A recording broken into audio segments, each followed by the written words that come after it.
Okay, Gemini, welcome to the extended reading. I'm going to pull some runes on this first. This is a pretty complicated reading. Let me sum up what I said in the general. Essentially, you seem to have a tyrant around you who's trying to keep you held down. You're going to struggle with being able to make incremental change. Your current position is just watching what others are doing. But this isn't something you can do alone. You need to look at what's hidden in order to find a solution for this.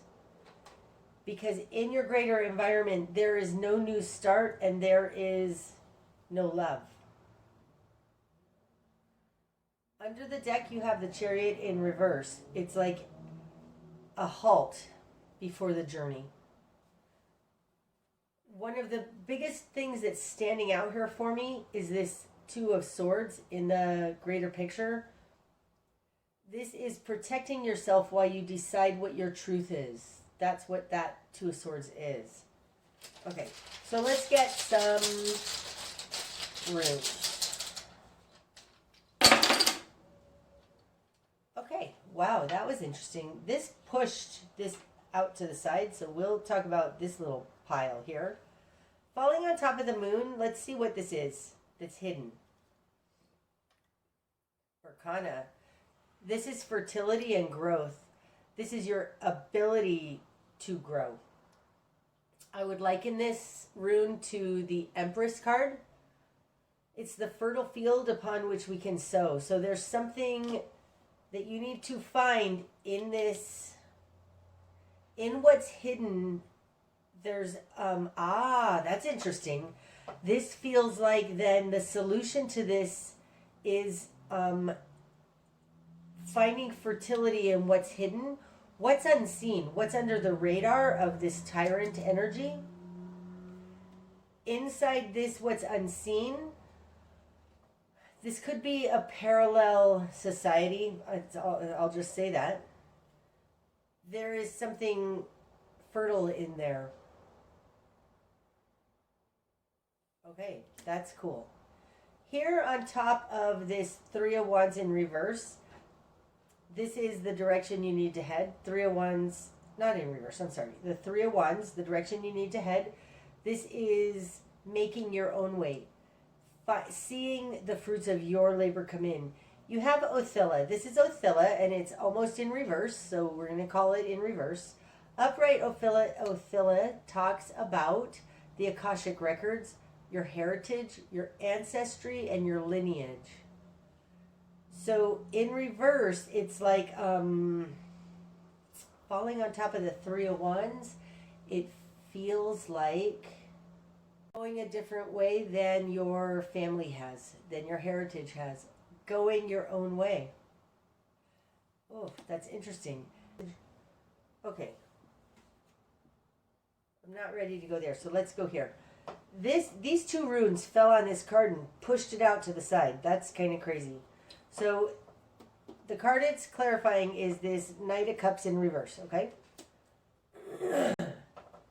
It pushed it out to the side, so I think that these two runes have only to do with the Knight of Cups in reverse.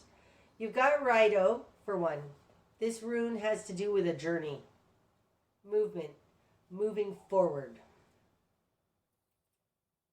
Ooh, it's coming out with Gaybo. Gaybo is relationships.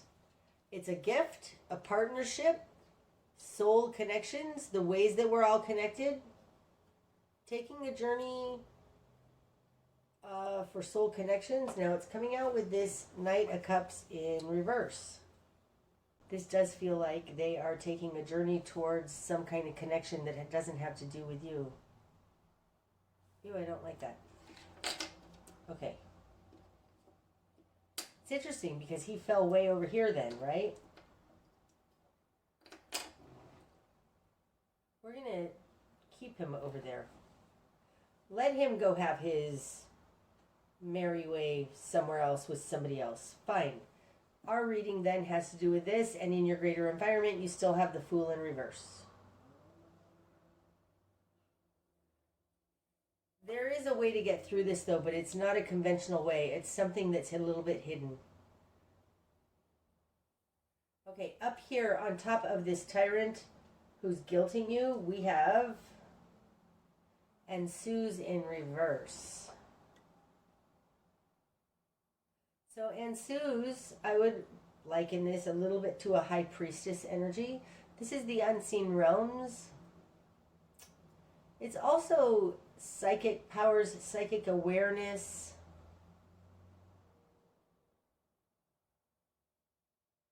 It's in reverse. Okay.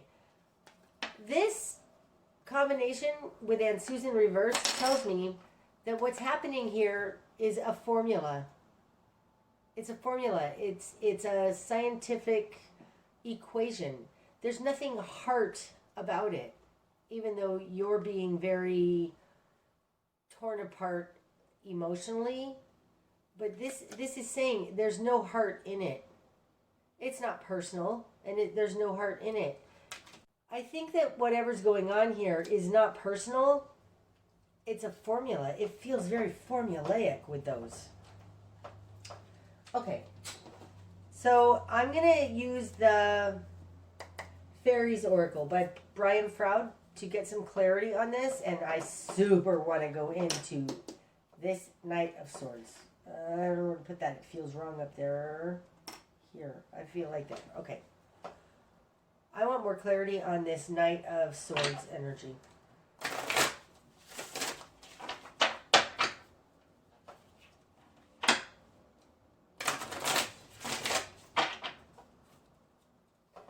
Clarity on the Knight of Swords, please. Clarity for Gemini on the Knight of Swords, please.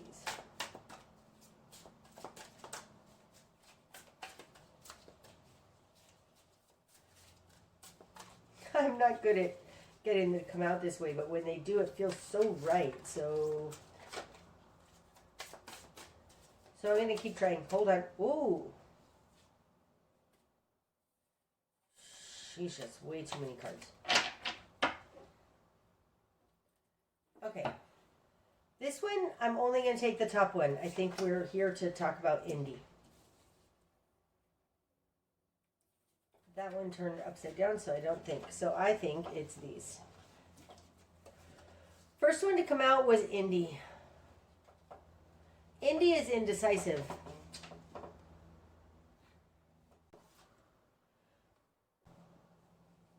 Okay, the bright mother is creativity. This is like Gaia. It's our sacral chakra. It's creativity. I have no idea what this has to do with this Knight of Swords, but let's just see. And then the Singer of Transfiguration. I mean, this is transmutation of energy. It's a complete shift. The Singer of Transfiguration is kind of like what you are after you experience the death energy.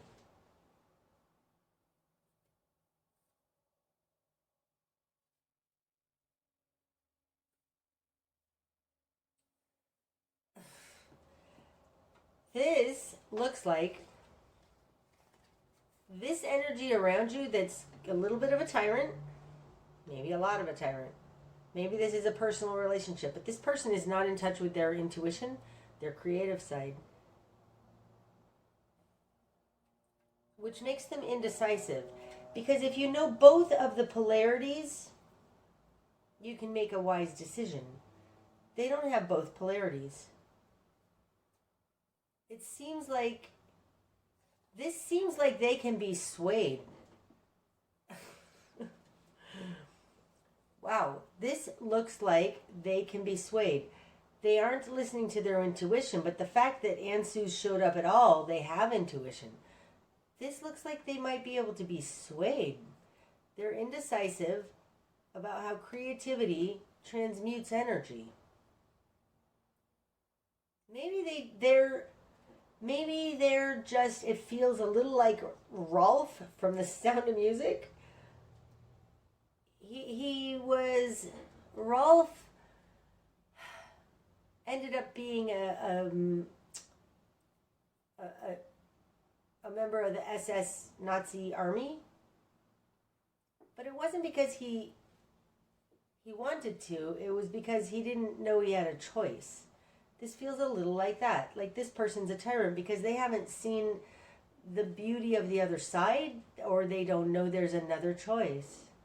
Something more organic. This feels very organic. That's interesting. It's not what I expected to get off that Knight of Swords. Okay. I also want some energies on this Five of Swords guy. Okay.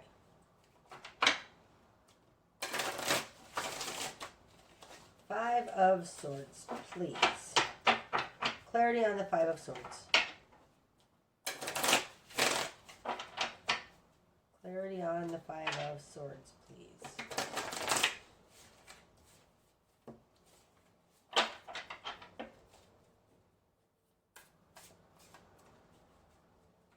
Clarity on the Five of Swords. I'm not taking all these. Taking just that one. The Lao Mei.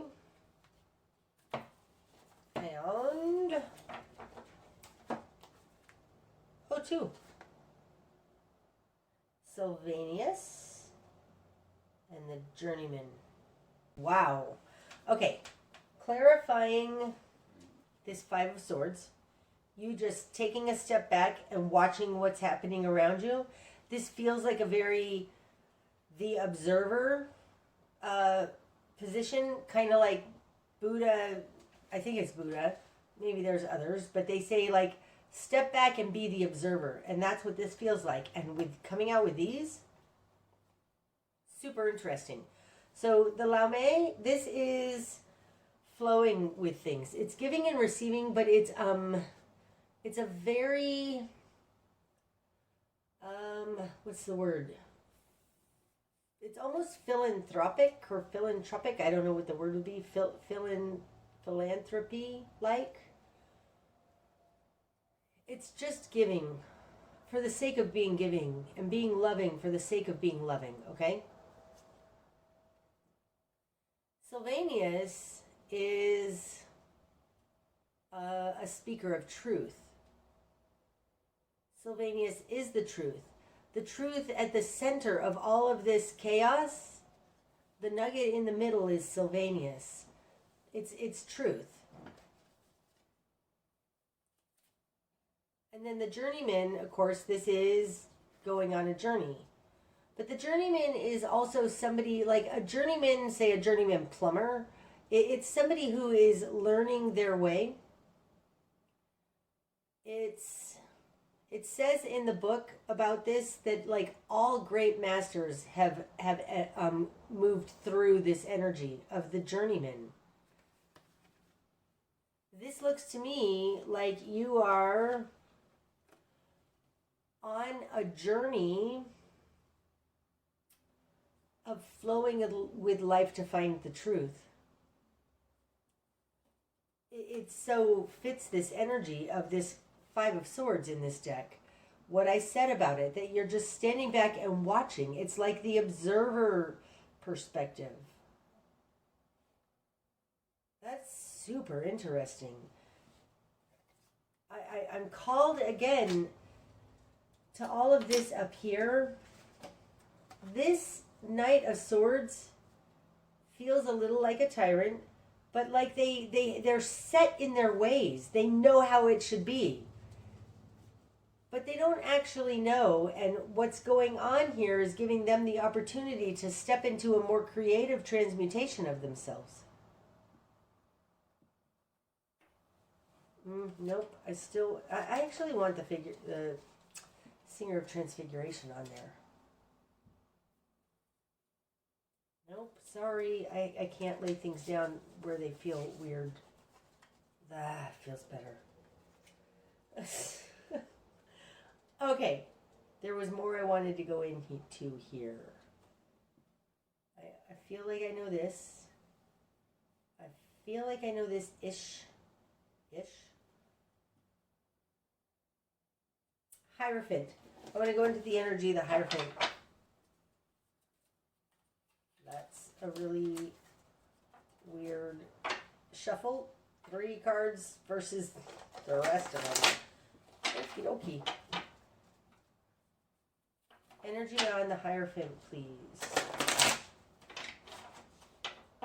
What is it that Gemini is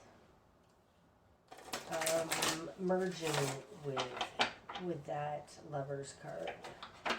This is a long game. I think that the the Hierophant, I keep wanting to call him the Emperor. This is not the first time. You didn't hear it, but like in my head, I keep wanting to call him the Emperor. I just want more information on that Hierophant.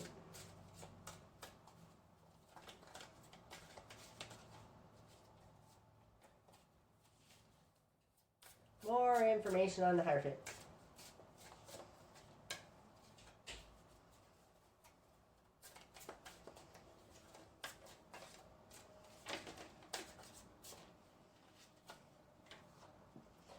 Two of them. We have the, the Singer of Courage and himself. Okay, so the Singer of Courage is being courageous, standing up for what's right, and I think that the himself is going to echo that, but we're going to read about that. That's number 17. 17, 7 turn, 14, himself. Natural law, life force, magic, and shamanic power.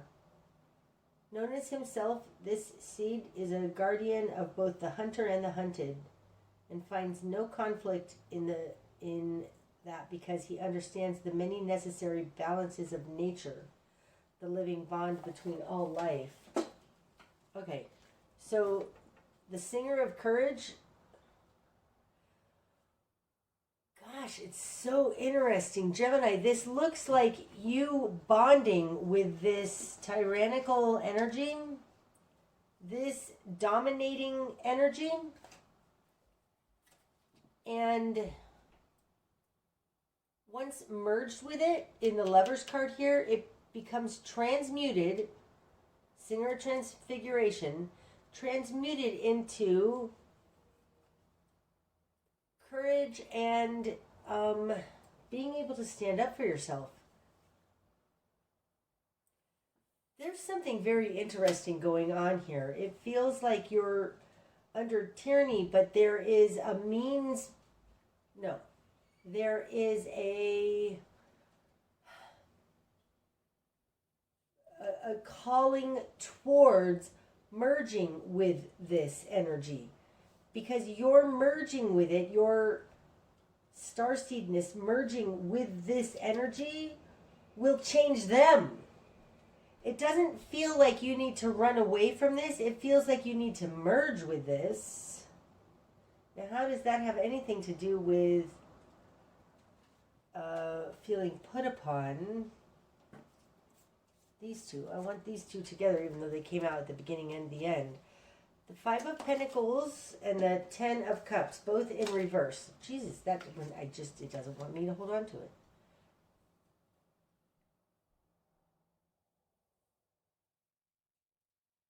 Because these are both in reverse and they both want to keep flying out of my hands, this feels unreal.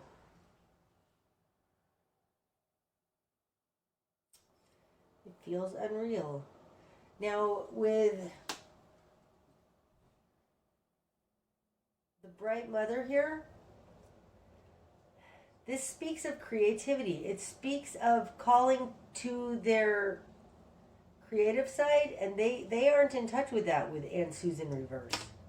There's a transmutation here going along. Now, this is called the Singer of Transfiguration, but it's basically transmutation. It's what this magician can't do because he's in reverse. It feels like you're standing up for yourself with this King of Wands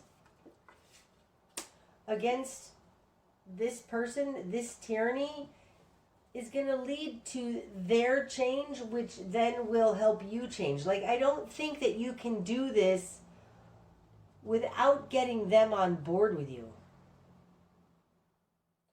And the end result with that Hierophant has to do with that person then stepping into their courageous nature and being himself. But this is your calling. It's like you have something about you because you are just watching and not reacting. You have something about you that is very divine, very ascended master-like to me. And this all has to do with going into the dark and seeing what's unseen. Like seeing what's unseen possibly in this energy that's trying to put tyranny on you. Super interesting. Okay. I don't even feel like that was necessarily cohesive. Hopefully you've gotten some good information out of that, because I am a little bit confused as to what we're talking about. These are the Wild Unknown Archetype cards by Kim Kranz. You saw me shuffling them before I could even tell you, and we've got several, and we're going to read about it. The Sustainer, the Temple, Apocalypsis, and the Stone. Now, I'll tell you, Apocalypsis, in this deck, I think there's 79 cards in this deck. I don't remember. Maybe there's 80 or 78. The last 8 or 9 are the archetypes of archetypes. They're super important cards, and you have one of those. That's this Apocalypsis. So we're going to read about these and see if we can get some more information, and hopefully this will give you some guidance. It seems to me that the guidance here is to try to protect yourself, but at the same time awaken in this energy that is putting upon you their own creative powers so that they can choose correctly. That's what it looks like. And that this is some kind of your soul purpose in some way. Not your soul purpose, but it is something that you are divinely ordained to do. Okay, the Sustainer, number 24.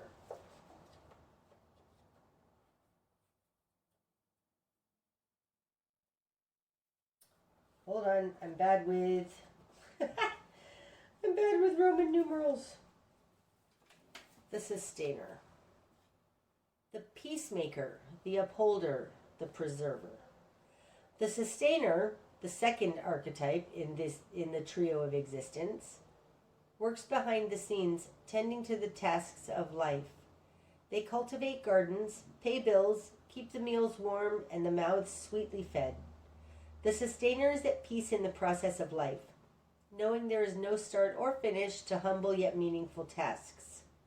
They have a natural inclination to nourish others, to archive, to preserve Earth's resources, to consider environmental impact, to see their role in the divine cycle of life. It's common for the Sustainer to become overworked, leading to resentment. Their tasks aren't glamorous, and therefore the Sustainer rarely receives the credit or attention. The Sustainer longs to hold things in place so badly, especially relationships, that they resist necessary change. Take time with this archetype. It is within all and needs our love. Okay, and now the Temple, number 39.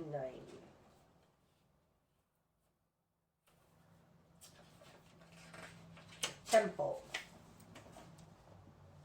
The sanctuary, the shrine, the altar. When we think of the temple, we often envision an architectural structure in a far-off land.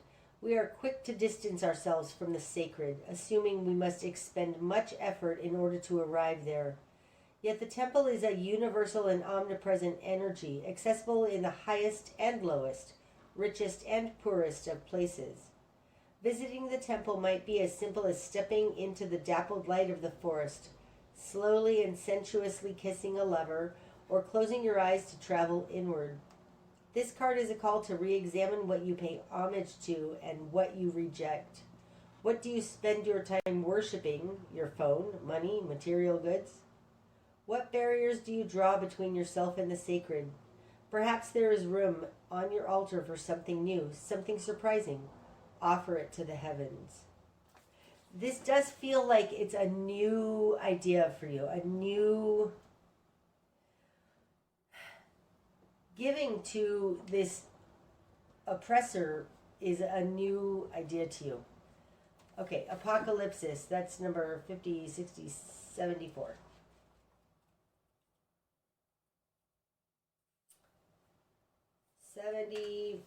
Apocalypsis. Removing the veil of deception. Well, that's awesome. It feels like this Knight of Swords is misguided. You're removing the veil of deception. Apocalypsis indicates a particularly painful time, one that unfolds when two disparate dynamics occur simultaneously, pulling the psyche in seemingly opposing directions. The first is a lifting of the veil. This means truths that have been kept in the dark are revealed, seen, and unearthed. No matter how relieving it is to witness them come into light, an element of despair and grief follows. The second dynamic is the regeneration that comes from the wreckage of the revealed truth. The old narrative breaks and a new story forms. Apocalypsis energy is similar to a forest fire's devastation for the sake of regeneration. The veil lifts and we see who and what has been hiding. From the nakedness of truth, a child is born. Have faith in the process. Hold on to your center. That is the only way. That's what this is kind of talking about down here. This feels like taking a journey because you know you're uncovering the truth and it's a process. This journeyman is a process. Okay, and 67. 67, the stone. How about we turn that over where you can read it?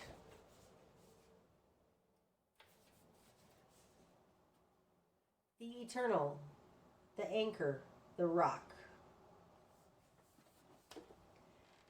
As an archetypal object, the stone holds psychic and literal weight. Its energy is one of permanence, concreteness, and reliability. The stone's ability to transform is nearly imperceptible to us, as it changes ever so slowly over countless human lifespans. A single stone may see thousands of generations come and go. Therefore, it contains an ancient and eternal presence. The stone is best used to anchor our wild side, so no matter how far we roam, we can always find our way back. The stone tethers us to earth, helping us to ground and connect to stillness, quiet, and peace. When this card appears, it is likely that the stone is a remedy for what ails us. Humble and easily unnoticed, the power of the stone balances the frenzy of our world. That's interesting. Gemini, I feel like this stone is what I was talking about being still. I don't even remember where it was, but I was talking about it was an anchoring. It's an observing. It's an observing. It's watching with this page of wands to the world, watching things come to a completion, getting ready for things to come to a completion, but there's not a rush here. It feels like you think there's a rush, but maybe there's not a rush. Okay, Gemini, I hope that this has helped. And until next time, namaste.